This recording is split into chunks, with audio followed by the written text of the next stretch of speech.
Welcome to the HOLDO MANEUVER podcast. I'm Mark. And I'm Mike. We're two hardworking dads trying to immerse ourselves into Star Wars and fit it into our very busy lives. If this is your first time listening and or watching, in this sometimes short-form Star Wars podcast, we'll share our thoughts on different topics from a galaxy far, far away. So join us as we prepare to execute the HOLDO Maneuver. All right, you gotta go to Arizona, don't you? He'll be back. Don't worry.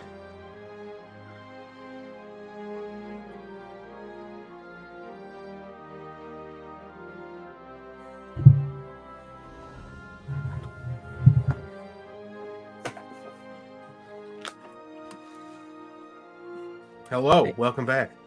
It's a long walk. I bet. Hey, Audie. Welcome to the HOLDO Maneuver podcast. Hello. Welcome. Thanks for having me. Yeah. Thanks for being here. Yeah. Okay, so I guess before we get started, I got a little joke I need to ask.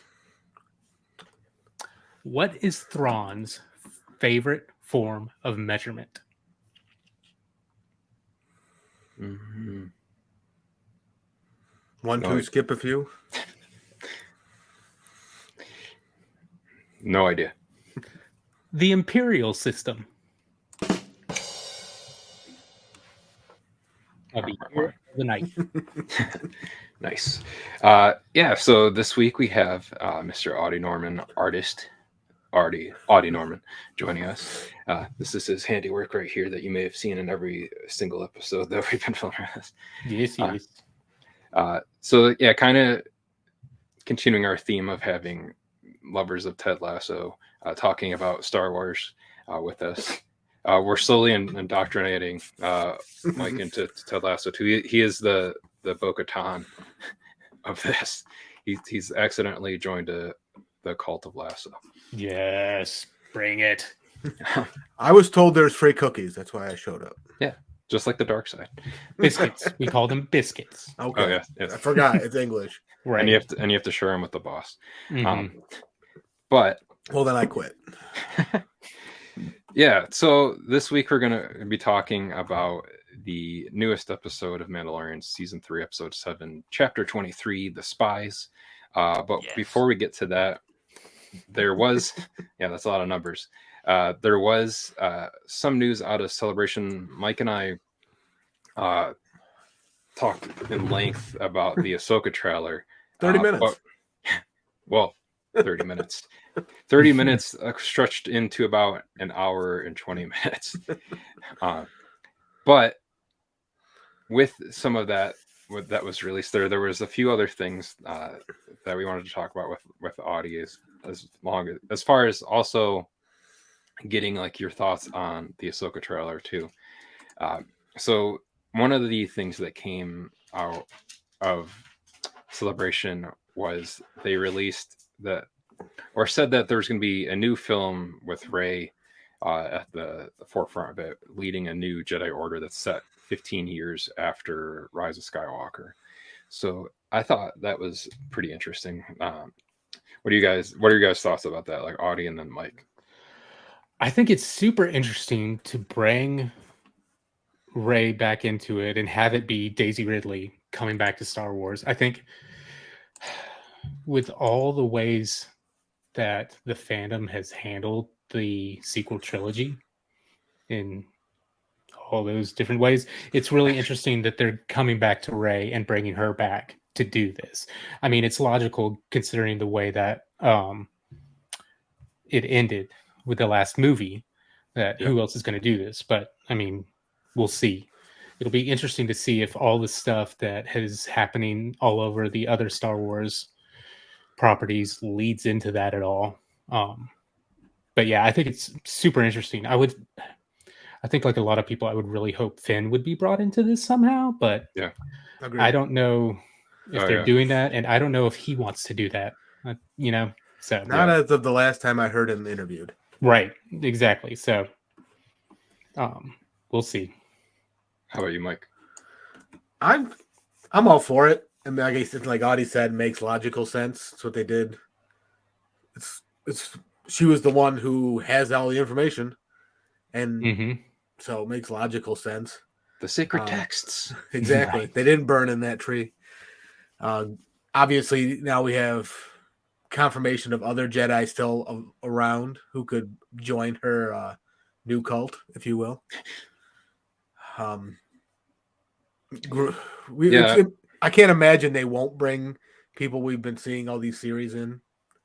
Yeah, I've So. seen like some theories where people are suggesting like around the timeline that this like that movie would take place would be Grogu would be like 91 or something at that point in time. So that possibly maybe he'd show up and he'd be there in Rey's new Jedi Order. So that could be interesting. Because the other thing that they talked about, which I guess I'll kind of segue into it, was that Dave Filoni's also going to be directing, I guess, like they had said, or like John Favreau said, like in a interview recently, like they didn't have like a planned kind of like series finale kind of idea for Mando at all. But uh, but this seems kind of like they did, and he was kind of like holding that card for the time being. Whereas Kathleen Kennedy also said that it's like 6 or 7 years away, this like finale movie that Dave Filoni is going to be directing. But it seems like it's going to be like the culmination of Mandalorian, Ahsoka, Skeleton Crew, possibly Book of Boba Fett, like all will kind of culminate and climax in this like Mandoverse finale film that they're gonna be doing. And I don't know if that's gonna be released theatrically or not, because that could be interesting too, where if like the entire like Mando and all these other shows are like strictly Disney Plus TV series, but then when they make this film, then they release it theatrically. I think it could do really well theatrically, but that would be kind of an interesting thing to have, like the shows their entire run be on Disney Plus, and then the film be a theatrical kind of distribution. Well, isn't Disney in the boat where they're only giving any titles 45 days in the theaters anyway? I think that was it for a while, at least as far as like a lot of stuff, at least for like MCU movies. Although like for some of like the more recent like Walt Disney Animation Studio films, those sometimes were like a month later, like with Encanto and Strange World, like literally a month later they were on Disney Plus. So I thought Strange World came over quick. I guess I missed its theater release. yeah, I feel like it was like theater and Disney Plus almost instantly. Yeah, it felt quick. And that whole timeline is squishy now. I mean, I think they held fast to it more when we were all in COVID and trying to figure out when we were going to see a movie. But now that we're out of that and, you know, theaters are open and stuff, it's just like around 45 days, maybe. I don't know. Mm. Yeah. So it'll be interesting. And I'm excited for that movie too, and to see Dave Filoni get to do like a full length live action film with it. He kind of deserves that too, after, you know, like 7 years of the Clone Wars and For sure. 4 years of Rebels, and now Ahsoka, like, and all the co basically show running Mando with Jon Favreau, and he co-wrote this episode this week too. So I can see them putting it in theaters to recoup some money. Yeah, I don't know how they make money off the streaming stuff outside of subscriptions. So yeah. And then like even that, like I saw Bob Iger even recently talked about like he is talking about possibly like some of the shows like getting like a physical like copy release. So that would be another form of revenue for them too. Because like I know for myself, at least with like the MCU stuff, I'd like to be able to place them into where they should be, like in my collection up there, and then also to have like Mando with my other Star Wars stuff too. Yeah, so, I'm almost surprised they haven't done more physical releases of these shows. Yeah, and I know like that used to be like they thought that like hurt the subscription base, because like if you have it physically, you don't have to have a reason to keep your subscription anymore at that point. But I don't know. And like other shows that we talked about, I hope eventually like say like Ted Lasso gets like a physical release after that's done on Apple TV. Netflix has done some of their shows on physical release, like Stranger Things has had some of their seasons come out, Umbrella Academy, and like a few others. Yeah. Sometimes they've been exclusive too, like Target had like those like VHS kind of looking like sets for Stranger Things. So, and they don't like readily promote any of this stuff too. So you have to like search, be like, is Umbrella Academy on Blu-ray? Oh yeah, it is. So yeah, it's interesting with some of this stuff too. And then one of the other films that they announced was James Mangold is going to be, he's doing the 5th indie movie that's out, or will be out later this year. They released a new trailer for that looked awesome. And then he's going to be directing the prequelist of prequels, and that it's set 25,000 years before the Phantom Menace. And he said he kind of wanted to do a Jedi movie by way of like the Ten Commandments, or like Ben-Hur, where it's like this huge like kind of epic like biblical epic, but like within like the Jedi texts, and like the founding of like the Force for the first time and all this, which sounds like a really cool idea. For sure. And I'm not sure like what all they'll do with that, maybe, but there's like plenty of possibilities of what they can do with it. So I'm very interested to see what will come from that, and just exactly what all will happen with that. Because I like some of the stuff they're doing, which like going back in the past like that with like the High Republic, and then like the Acolyte. So kind of going even further back than like where we saw like in the Phantom Menace. So definitely curious to see some stuff like that. What are you guys' thoughts on that? Like the James Mangold movie? Oh, I'm on board, especially with him doing it. Like just him doing it, and just having another voice doing Star Wars stuff. Yeah. Just seems really cool. And having them go so far in the past just feels like about time. Like we keep trying to build off what we know of Star Wars. Like, let's go back. Like, you know, we've got all the history of the books that got swept away, so we're not trying to keep in line with those. Some of the stuff that a lot of the story, some of the Star Wars video games that have tackled the previous eras has been really interesting. So to see them go back so far and just have some fun with it, I think will be super interesting to see. Don't worry, Palpatine will be there. He'll be there. Lord help us. Somehow he returned to the past. Yeah. But he let us know in Fortnite first. So yeah. Christopher Lloyd was just in an episode. I mean, there you go. That's true. He is the Mandalorian. Emperor, it's your kids. We got to do something about your kids. Your grandkid. And then, so the last like big thing they talked about, although side note too with the movies, was that Kathleen Kennedy also said that Taika Waititi's film had been like slow to fruition, and that was pretty much like watching all the Star Wars movies. It was like, oh, okay, can't ask them to be in it because they were already in it. So don't ask Ewan McGregor. He was in a Star Wars movie. All right, cool. But the last like big thing was the Ahsoka trailer. And then so Mike and I already discussed this a little bit, but I would like to get your thoughts on the Ahsoka trailer, Audie. Oh, I thought it was great. It's so interesting to see characters that we've seen animated now done in live action.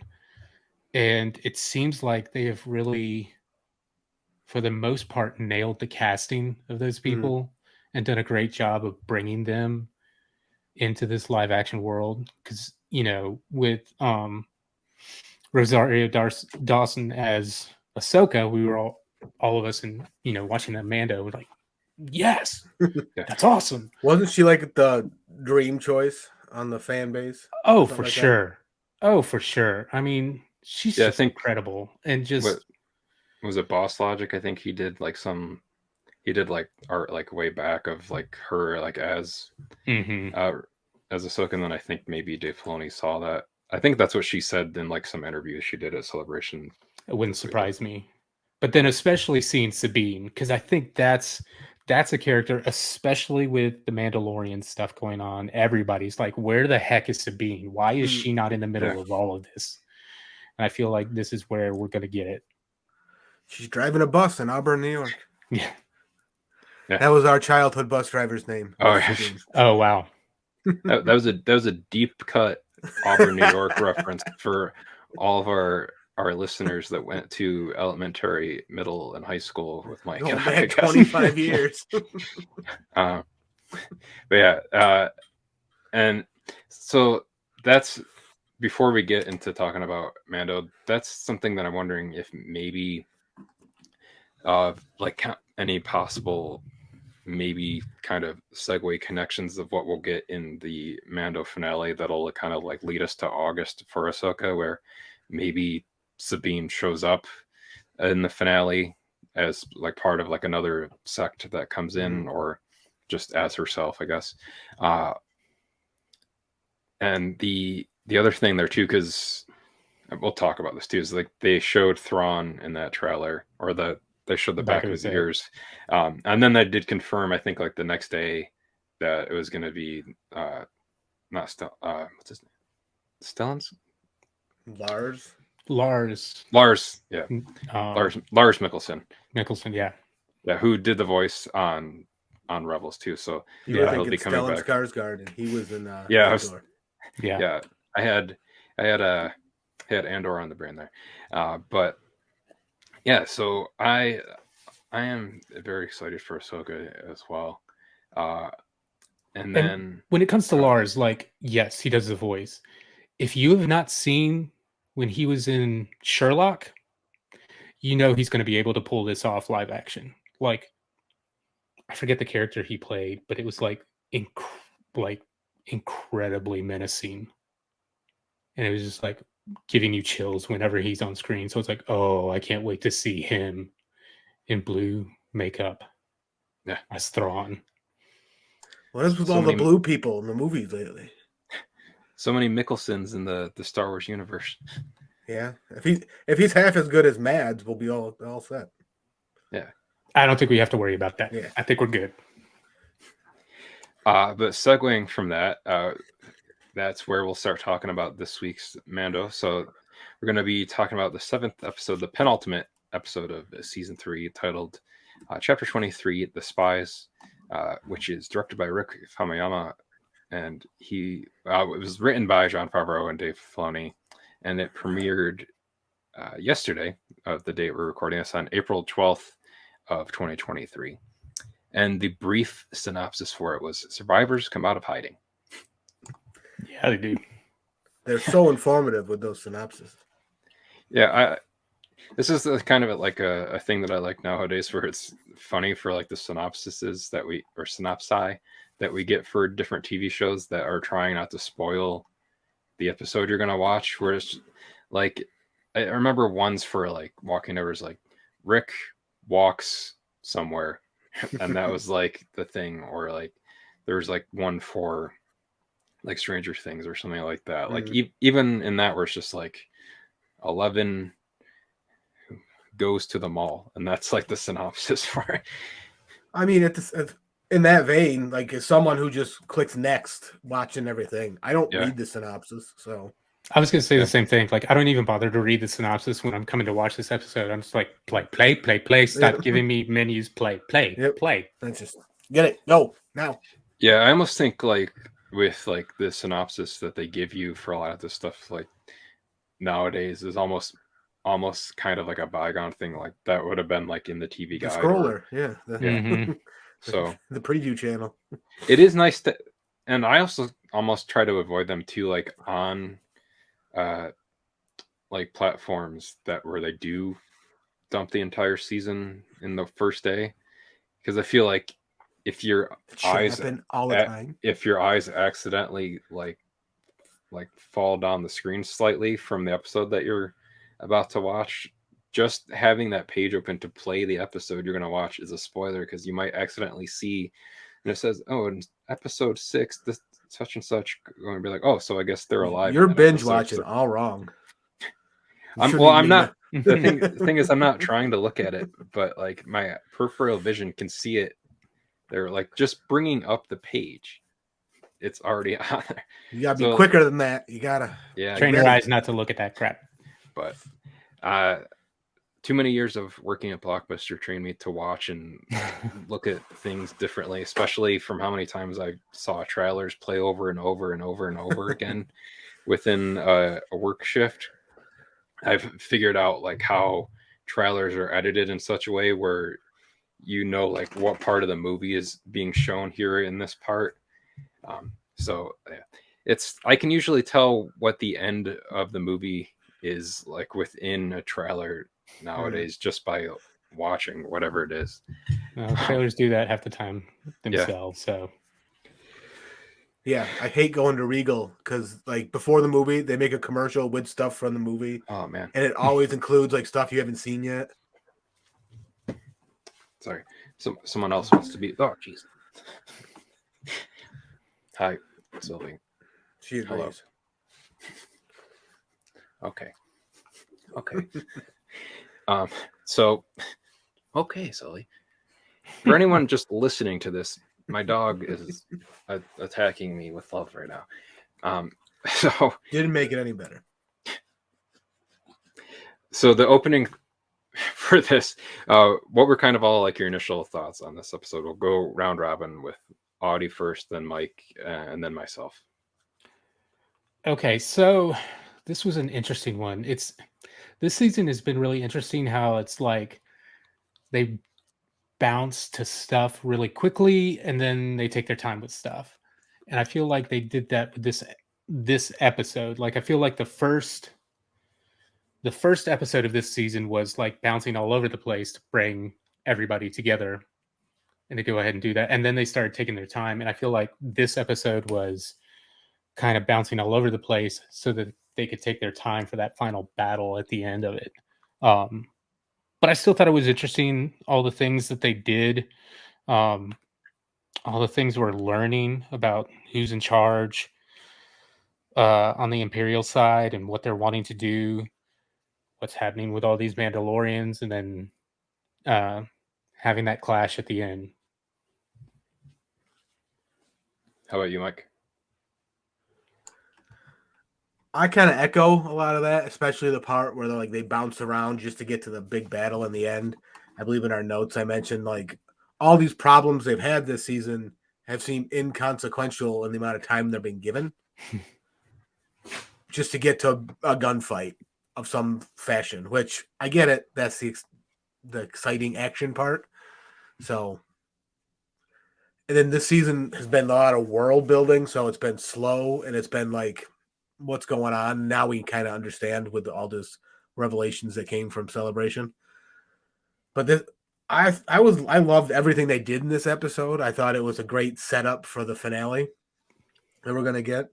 A lot of questions to be answered next week. The cliffhangers that we got, like the IG-12 thing was just hilarious.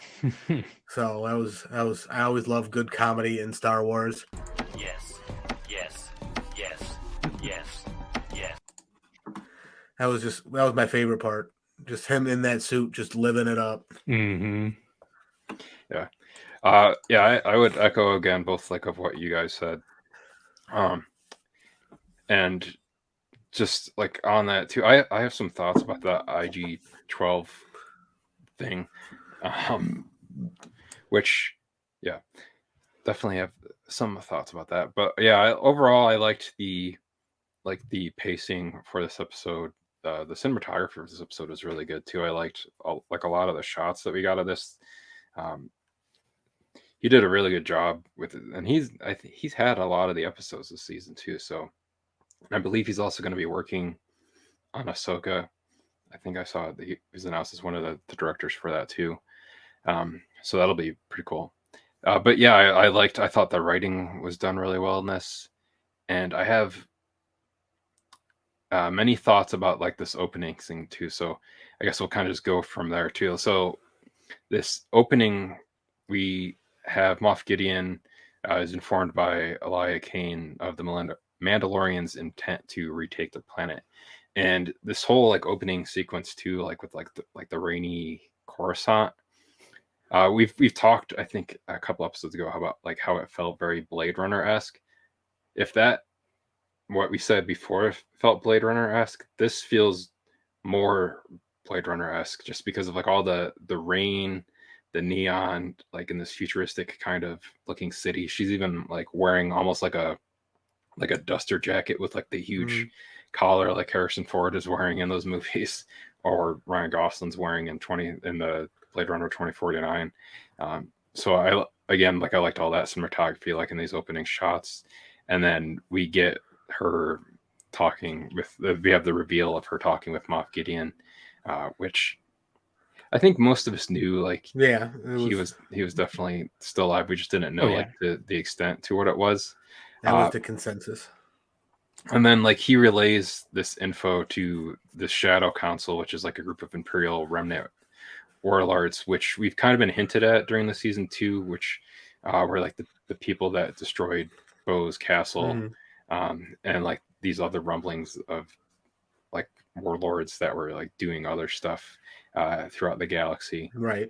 And then I saw that one of the warlords here is Domhnall Gleeson's brother, who is supposed to be playing General Hux's dad, essentially, in this scene too. So I don't if you go back and watch it, I don't remember. I'm like, if you look at the characters, he's kind of like wearing like the same kind of like uniform General Hux wears in the First Order. So I mean, and they don't like call it out in the episode, but like if you go back and like look at the casting, and then I guess it's been released like further that like that character is supposed to be the dad of General Hux from the First Order. So I think that's kind of interesting how they're like laying these little like not blood crumbs and bread crumbs, although that is, I guess, blood crumbs to like that sounds gross. But as he's walking to that Shadow Council too, he's walking by like all of these kind of what I'm assuming are like these like clone tubes or like it's Palpatine. or versions of Palpatine, like, or Snoke, right? Clones of Kino Loy. Well, I'm assuming the dark troopers there are clones, right? Or whatever he called them. That I'm not sure, because I want to say that when they introduced the dark troopers, I think it was the end of season 1, or no, the end of season 2. Those are all. I don't think those are even like third like droids. I believe. Okay. They were like. I just assumed because they were so interested in getting the professor's work, and then you saw the tubes, that the army he assembled was clones.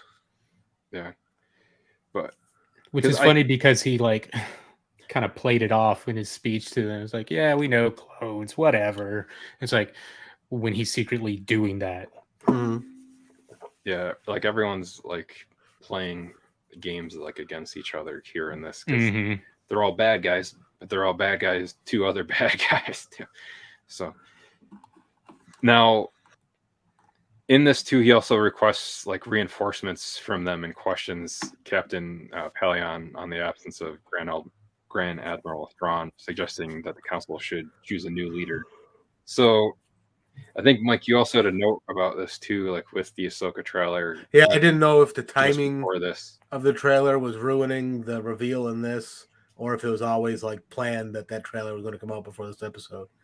Not that we know the answer to that. It's just came to mind.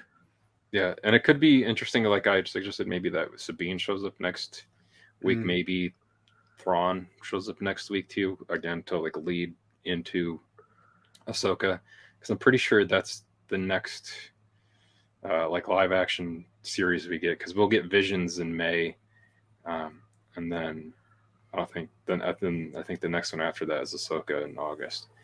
But well, and I think for us Star Wars nerds, it makes that line so much more interesting because we know Thrawn is coming because of the Ahsoka trailer. But here, he's like, "Where's Thrawn?" And we're like, "Wait, so Thrawn's not here yet?"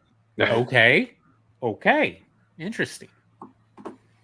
Yeah, and we had that in season 2 with Ahsoka too, where she was looking and name dropped Thrawn in that as well too. So we know he's kind of like been out there in the periph. Right. It would have been kind of funny to see him like riding one of the space whales in the premiere with Ezra on the back of one of them too. But I liked this whole like opening sequence too, and I thought like it was interesting. And you don't really also know where this base is at least at the beginning of this episode. So spoiler alert. We do know. Yeah. By the end of the episode, you see that it's on Mandalore, which is also interesting. And like how long they must have had to like build this stuff out there, because it looks like it's been set up for quite a while. And well, when did they encase Mandalore with that emerald stuff? I don't recall like the exact like year, but I know it was like just recently, like post, or was it like still while the Empire was happening? Right? I don't remember. Yeah, because the Empire did it. Yeah. Okay. Yeah. So it was at least sometime within like the past 5+ years or so, since it's like this is like around 5 years post Return of the Jedi. So they've had it, I guess, at least 5 years to build that out there, which like the next thing we cut to from here too is the reassembling on Navarro, where we see Bo-Katan unites the Mandalore clans and prepares like a recon party to explore the surface of Mandalore. And what I thought was kind of funny here too was like as like that ship is flying in, and Grief Karga's protocol droid is like, like saying that it's like an Imperial ship. He's like, well, that is an Imperial ship, but it's been reclaimed. Right. And then you see like this huge like mythosaur that was awesome. decal bottom. Like nice paint job there. Yeah. I asked my wife, I was like, how long do you think it took to paint the mythosaur decal on the bottom of that? And like how many like Mandalorians were like flying around on their jetpacks underneath it to like spray paint? Did Sabine do that? She's good with some spray paint. But that's like one huge stencil that you had to put on that too, because that's like don't need a stencil. That's like really clean freehand lines on that. Yeah, that's why they have droids. True. Yeah. Unless you get him drunk on those weird nano droids that Doc Brown was giving him in the last episode. Right. But like here too, prior to leaving, Grief Karga presents Din Djarin with not IG-11, IG-12. They rebuilt. Squeezy. Also, that Azealan definitely has PTSD. Yeah. Appropriately touched by Grogu in that episode. But yeah, like this whole like this IG-12 can be controlled by Grogu. He essentially has like a Zord. Or else, I mean, we get a kaiju later in this because we have like a Megazord for right, and then like a kaiju later on. But I'm gonna take you out. I'm gonna remove you for a minute. I was gonna say, I've been watching a lot of Voltron. We'll just call it a Voltron. Right. A Megazord. Anyways, yeah, what's wrong with that? But yeah, and then we get that. Which is the gift that keeps on giving, because now it gives us sound bites that we can use in this too. But does that count as Grogu's first word, even though he's not saying it? He's got the intention behind the word. He knows what he's doing. And it was funny because it was definitely like then like a parent and child thing where really Din was like, no, like no to your no. Right. Like this isn't gonna work for me. Get out of there. Yes, what? Yeah, and like that whole so before we get into more of what was funny about that, I thought I thought it was kind of weird though too, because like I put this in my notes for later on, like that Grogu's essentially driving around IG-11's corpse, Well, more or less. yeah. Or think of it in like terms, I guess, of like Krang Yes, from Ninja Turtles. definitely saw that comparison on Twitter. It's kind of like that a little bit too. Mm-hmm. Not so much like Zola from like Marvel, but it's definitely like a little tiny being like controlling like a big android thing. Maybe the progy loving alien from Men in Black. Right. You like that reference there. Yeah, We're so all over the place. yeah. And like when they're leaving here too, like Grogu kind of pulling a little bit of like a boo from Aladdin, where he's just like, or like Jasmine, where he's like, I don't know that you have to pay for this stuff. I'm just grabbing it. Right. That was just funny. He grabbed Like, and he just now, grabs that fruit and like squeezes it and like gets it in that dude's eye. I'm tall enough to grab stuff, so I'm I gonna know. grab stuff. Even though he has the force, he could just like bring it to himself. You've seen Mhm. him do it. And is Din not feeding Grogu like that often? Because like I feel like Grogu's like always starving. Grogu's a child. They eat all the It's true. time. Yeah, he was eating the candy on the table before the husk of Mhm. IG-11 came in, and then You want some soup? I don't. Yeah. I mean, But- He gave him soup. like he had to like stop him from eating frog lady's eggs Mm-hmm. previously. Like that dude, Grogu will just eat anything. He's So just- you got to watch him. Mm-hmm. But yeah, so like from I mean, here, if go you ahead. think back to however many episodes when what's his name, Ahmed Best rescues him. Collar and Buck. Yeah, maybe he brought him to Naboo, and Jar Jar Binks just taught him how to be mannerless and eat whenever you want. So, Oh yeah, I was just trying to grab like a random apple with his tongue. Mm-hmm. Yep. How wooed. Yeah, so like from here to after Bo brings everybody together here, we get a group of people that are going to go down to the planet of Mandalore. So like on Mandalore, we get the group meets up with another clan loyal to Bo-Katan. So the armorer goes down there. We got Woes goes down there. Basically, everyone who deserted her for not having the Darksaber goes down there. Yeah, basically everyone, all of the Mandalorians that have had screen time this season are the ones that went down to Mhm. to the planet. The ones that have talked or have had screen time are the ones that went down. Before we get to that, were they roasting those raptor babies on an open fire?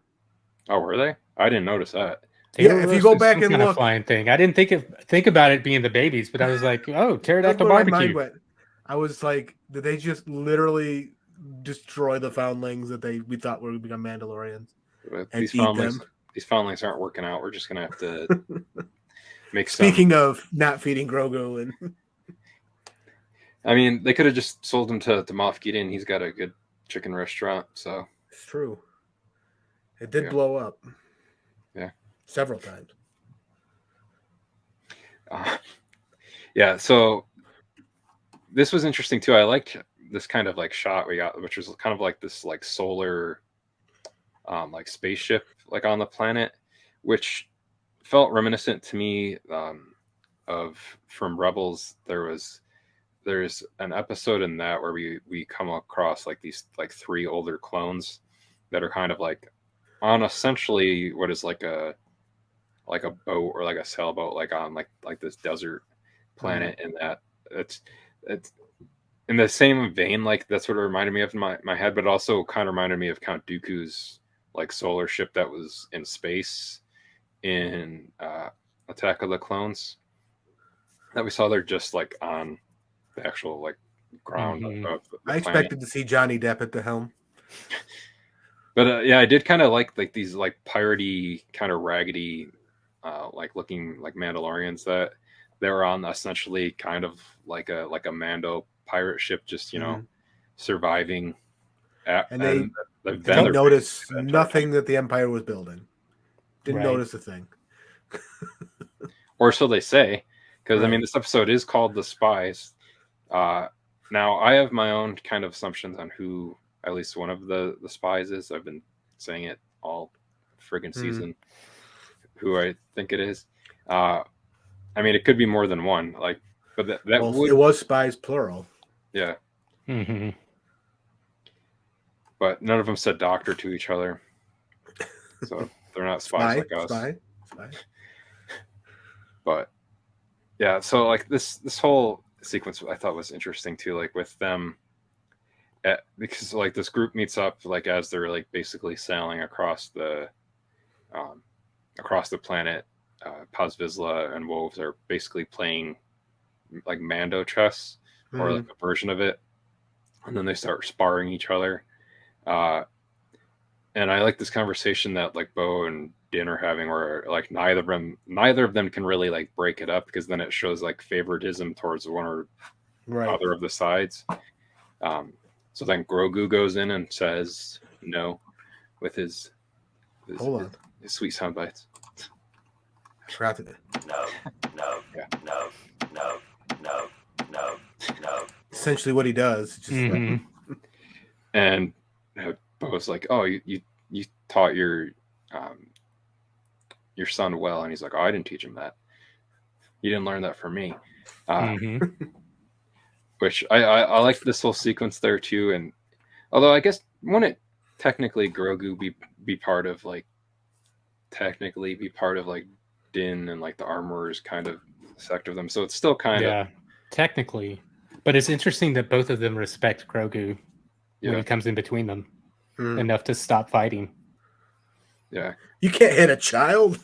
Or they're just not like big enough douchebags that they'll be like, "Oh, we're gonna punch this kid in the face." They're not like Jason Sudeikis was, right? Yeah. Only he can do that as the scout troopers smacking Grogu.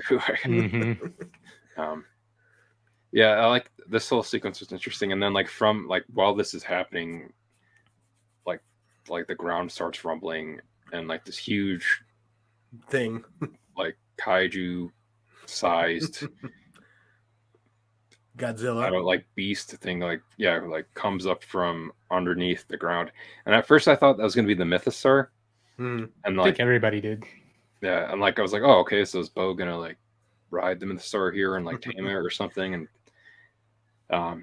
no, it's just ride it, just like a random, always a bigger fish, kind of thing.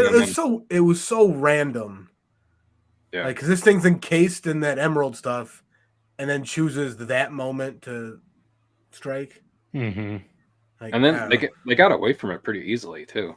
Right, it was just. I don't know why. It was just random to me. It was cool, but random. Yeah. Like, what was the purpose? Bonding? The plot demanded that the ship get busted up. True. They have to go underground. So that's how they got there.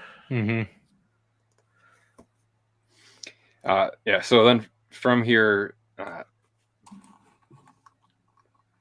the Bo admits that she surrendered to Gideon near the end of the Great Purge. This is going back a little bit, hoping that the Empire would spare the Mandalorians. So, and then after the kaiju attack, the party finds the Great Forge, but is ambushed by Gideon's enhanced stormtroopers, and Din Djarin is captured by Gideon, who reveals his intent was to create a new army of dark troopers. So I saw a meme for this recently. Like, if I had a nickel for every time Din Djarin's been captured this season on The Mandalorian, I'd have 2 nickels. But it's weird that which isn't a lot, but it's weird that it happened twice. Although, didn't it happen 3 times in this season? He got captured by that steampunk robot thing. Yeah. Then he tripped and fell. That didn't really count as being captured. Okay, yeah. So I guess it was only 2 times, but yeah, I thought that was interesting. So we'll talk about that a little bit more here soon. But like this, I liked this whole sequence here too. Like as they're like fighting off all these dark troopers underground there, and like they work together. Like Vizsla gives cover to Wolf so that he can make it out of like that like small like little exit hole out of the cave to go and get help. Yeah, and then like meanwhile, like during this too, the armor is bringing back some of like the injured Mandalorians that they'd found. I lost track of her, so I'm glad you said something. On the planet, like back up to like their seized ship, which I thought was interesting, and also seemed like she volunteered for that like a little too quickly, especially because I feel like she would have wanted to have like the most like stakes or most desire to see the Great Forge, considering she's the armor and like that's like her whole. Well, yeah, and she opined for it a couple episodes ago. Yeah, so I thought it was kind of like interesting that she's just like, nah, I'll go bring them back to the ship. You guys are good. You'll be okay. Wink. But yeah, so like, and then who do you think made all that armor for him? Like, come on. Yeah, that was on. I did see that as like another note that you had too. So here, like with this, like Moff Gideon like attempts to kill like the remaining Mandalorians, but Bo-Katan uses the Darksaber to make an escape for the group, with Paz just like trying to buy time. Yeah, like I thought it was like, why wasn't she just using that on the Dark Troopers before the door came down?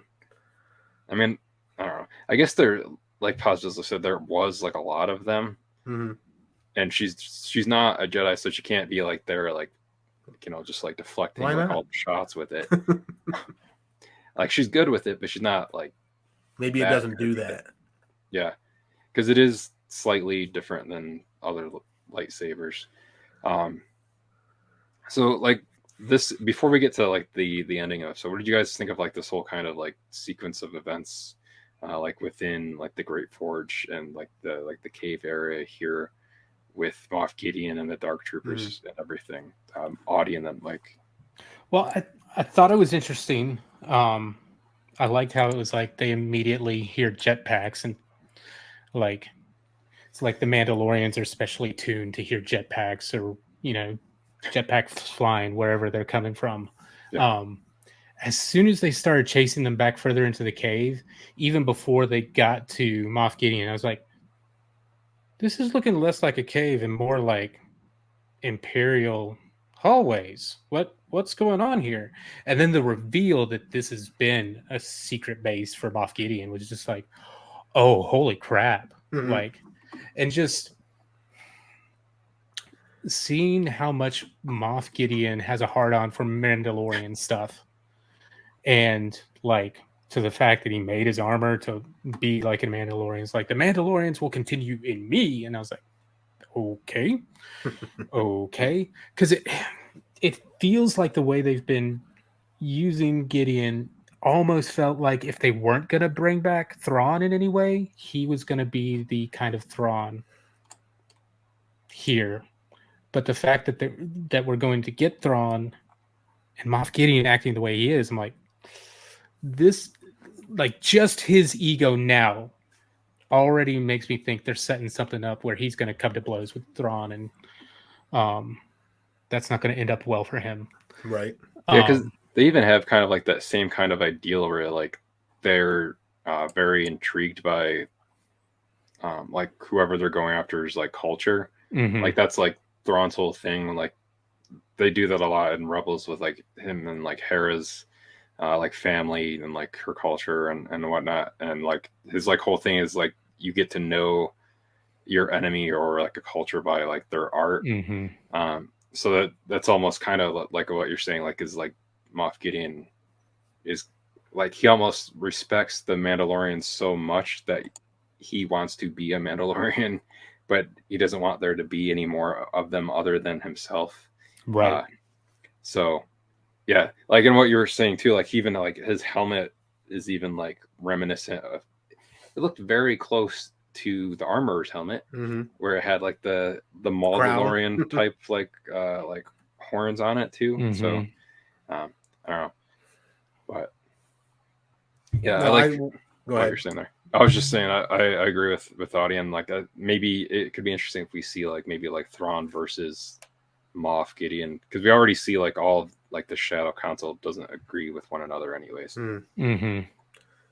No, I was gonna echo the point. Like the second they went into that room, I was like, "That's the Death Star," and I was like, "Oh, it's a trap!" Like Mm-hmm. it's a trap, and it was a cool little standoff. One of my favorite little things they did was have Paz's gun overheat and jam, because I just remember stories my grandfather would tell about being about World War II. He was a gunner on a ship, and how he used to get reprimanded and punished by his commanding officer because they'd always have to change the barrels out on his gun because he'd fire them too much. So it just reminded me of that. Was kind of upset that Grogu was even there, because what'd he do besides break up that fight? Right. Like Din's getting captured and he didn't feel any emotion towards that. I feel like missed opportunity there For sure. to have him like force throw a bunch of people. Yeah. But otherwise, it was a lengthy sequence. It could have been cut back a little, especially Paz's death scene. That was very drawn out, in my opinion. It lacked some emotional because you can't see his face, so it was anyone's face. Yeah, But I did like that scene though too, like in like kind of like how they did that, like where he was just like basically sacrificing himself so that like the rest of them could get out of there. And then you could kind of see like how that was already like affecting Bo-Katan as far as like she's like no, I don't. But then like what you're saying, like as is like his gun like overheats, like he basically starts just using it as like a club. So you got you got your armor Hammer Time. a few episodes ago with Hammer Time, and then you got him like beating people with his overheating gun. And then like we had like these new like royal guards. Well, they were in. Didn't Rey defeat a bunch of them?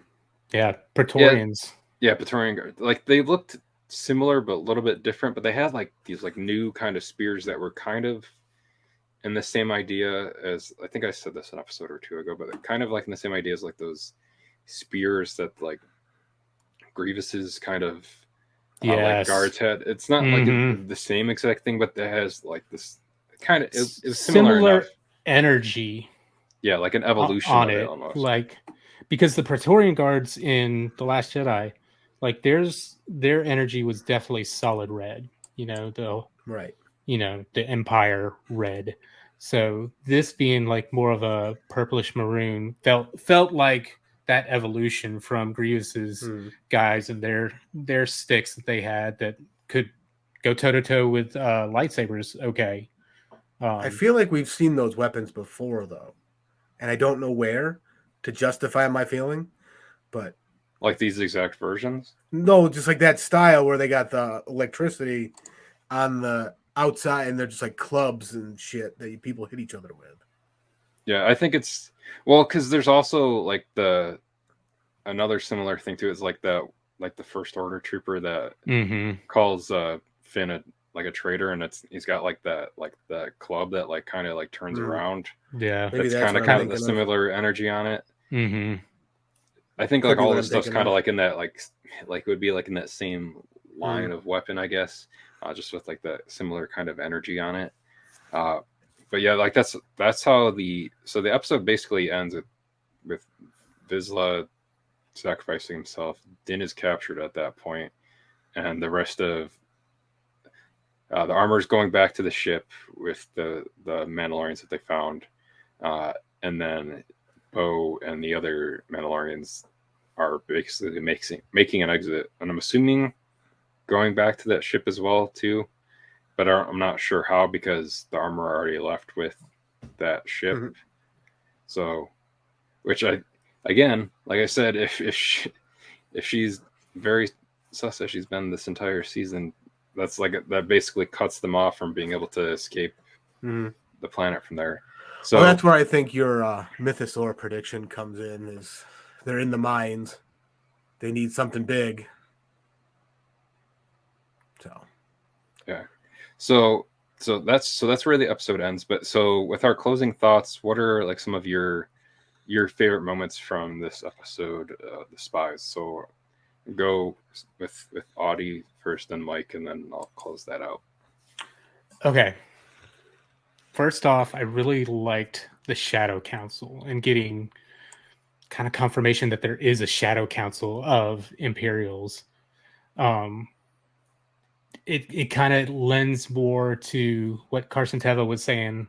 What was it, last episode? That there's something going on, and we haven't pieced it together yet. But I'm afraid that once we figure it out, it'll be too late. And it's like, you're onto something. Here it is. So that again, going back to the Imperial ship with the big Mythosaur paint job on it. Oh my gosh, just that image, beautiful. It was quite the image. And as we keep talking about Grogu and the IG-12, and I love that they still keep Taika's voice of IG-11 as the yes/no. It's like, yes. What kind of residual check does he get for that? Yeah. I don't know. That's hilarious, though. I asked my wife, I was like, do you think Taika's still getting paid for this with all these yes nos?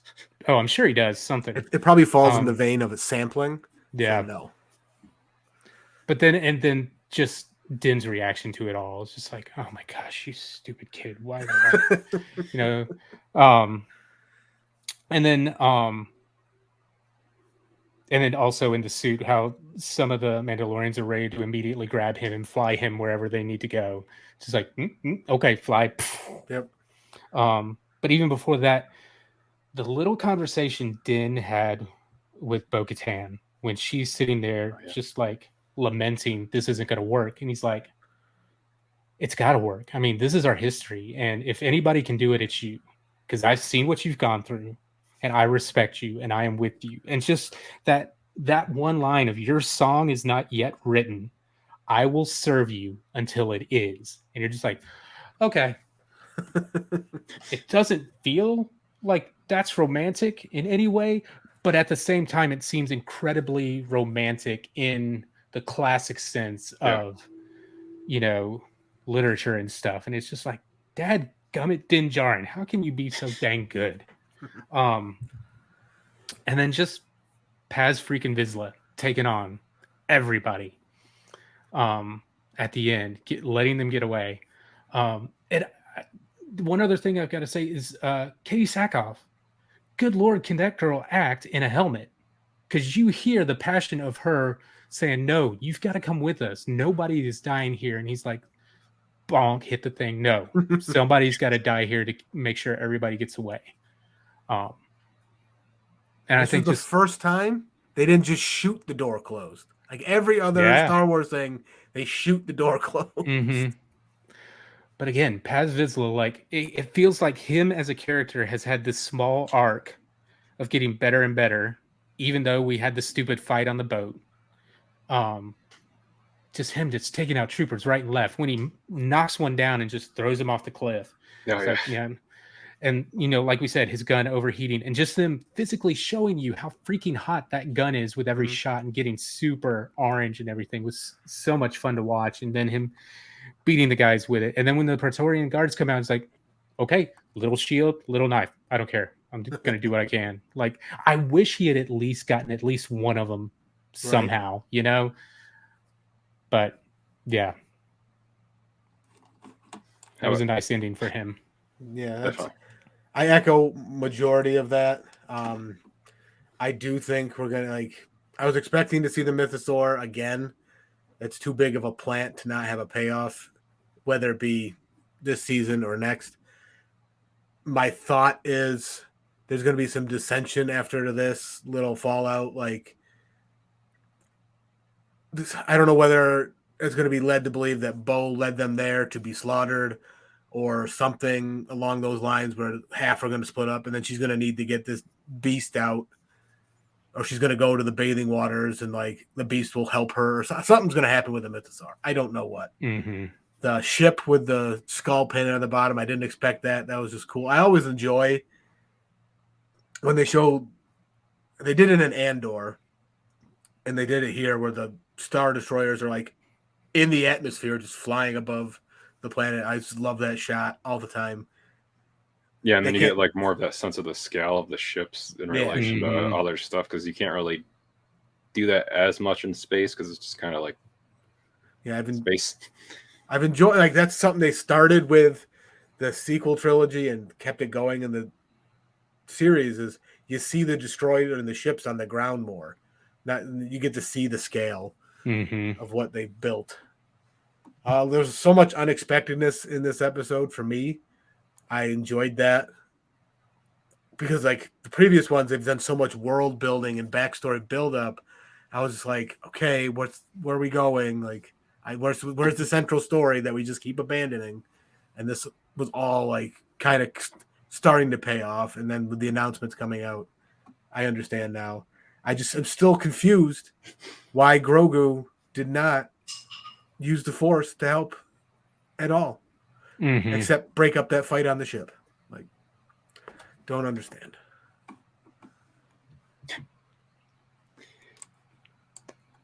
Do you have any others? Nope, I'm done. All right. Okay. Trying not to sneeze. All right. You have the Force within your sinuses. I got something in there. You got some midi-chlorians in there. They're trying to get out. So yeah, like I pointed out earlier, I liked the Rainy Coruscant feeling, kind of like Blade Runner opening in this. Still have kind of weird feelings about Grogu driving around the IG-11/12 corpse, which that naming convention is interesting too, because we met IG-88 in Empire Strikes Back. So are they just assuming that there wasn't already like an IG-12 android somewhere, I guess? Well, wouldn't the Babu Fricks know? Aren't they like all knowing for droid stuff? Yeah, I guess. Or they're just like, I don't care. Yeah, I liked. So yeah, I can't wait until the next episode until I'm vindicated on my See, season this long. is where releasing them all at once. You'd know already. Yeah, but there's no fun in that because There's plenty of fun in that. then I don't get to hold on to this feeling for 2 months and then have this release of like, yes, I was correct. I called it 2 You months ago. still might not get it. I think you're right, but you still might not. We'll see. Yeah. But yeah, she's one of the spies, because this episode was called The Spies, but they also didn't tell us who the spies were. You just kind of have to figure that out. Mhm. And so that should be interesting in the next. I feel like they're almost going to call it out like in the first scene of next week. Yeah, it'll be pretty quick. I think she's going to lead that dissension I was talking about. Yeah. And so like we also you had also brought up, you're like, who do we think like forged like the best car armor for Gideon too? So that leads a little bit more credence to the armor doing that stuff. And then like the other thing that I've been kind of mulling around too is that like they took Din and captured him rather than just like killing him there like they did with Vizsla. So it just leads me to think that like Gideon's got some other kind of plan for Din, just because of or Maybe. just because of like their past they've already had. Or the other thing, because they had set it up earlier in the season 2 with like Pershing, and with Elia Kane, like with the whole like mind flayer kind of thing, with like him having his memories kind of wiped Someone's away. getting flayed. Yeah, so I feel like that might they might possibly do that to Din, and that's a way to kill him without killing him, because then it kind of like severs that connection that like he has with Grogu at that point, but Grogu still has that attachment and connection to him. And then I guess they could kind of set it up so that like season 4 is like they've already kind of had it this season where like Bo is like like Katie Sackhoff has like second billing as a series regular, the season. So they could almost like set it up where like season 4 is Bo with Grogu trying to get Din back if for whatever reason that's not resolved by the end of the finale next week. So I think that could be an interesting kind of twist to the story there, that if they do that to Din, that could be Give him like, some Changnesia. yeah, they'd have to take off his helmet to do that too. So then everybody gets. I have a feeling that Pedro Pascal's you're face. going to see him without his helmet on again next episode. At least one time Probably. every season. It's probably like in his contract that like I have to show my face at least once within the season. But yeah, I think so. That will wrap it up and do it for this recap of The Mandalorian season 3, episode 7 for the Spies.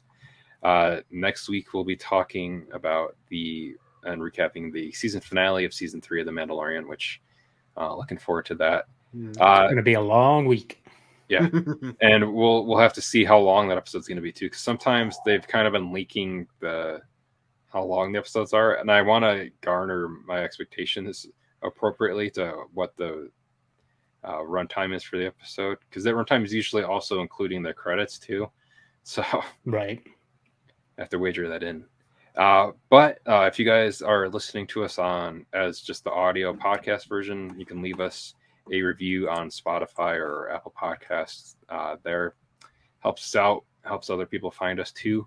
We're also here on YouTube, so if you're watching this, definitely like it, do all the things, comment, subscribe if you're not subscribed.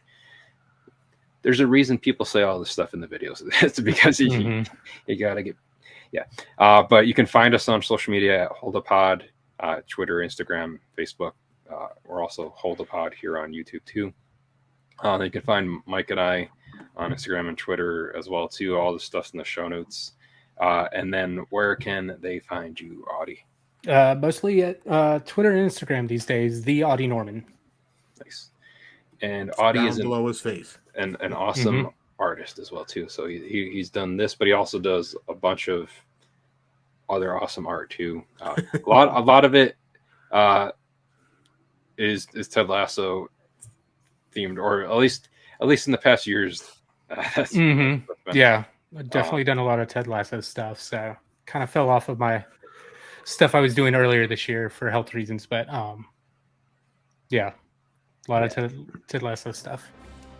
And Audie does some of his own podcasts as well too, so definitely check those out too, especially if you're a fan of the Highlander. Yes. Another thing with a mystical. There can only be one. Yep. Yeah, I've been doing that with my buddy TV's Travis, and the name of that podcast is Let's Watch Highlander. We record Tuesday nights at 9. The podcast usually comes out on Thursdays, and you can find it on all your podcatchers. We're almost at the end of that series now, so but we've done the whole series and been doing the movies in between, and it's been a lot of fun because we're both big Highlander fans. So we came together and we're like, yeah, we could do this. So recapping every episode, and it's been really fun. Nice. And then the last thing, you can email us at holdopod@gmail.com. And then, as always, we are grateful to George Lucas for creating the Star Wars universe. Dear God, I thank the maker.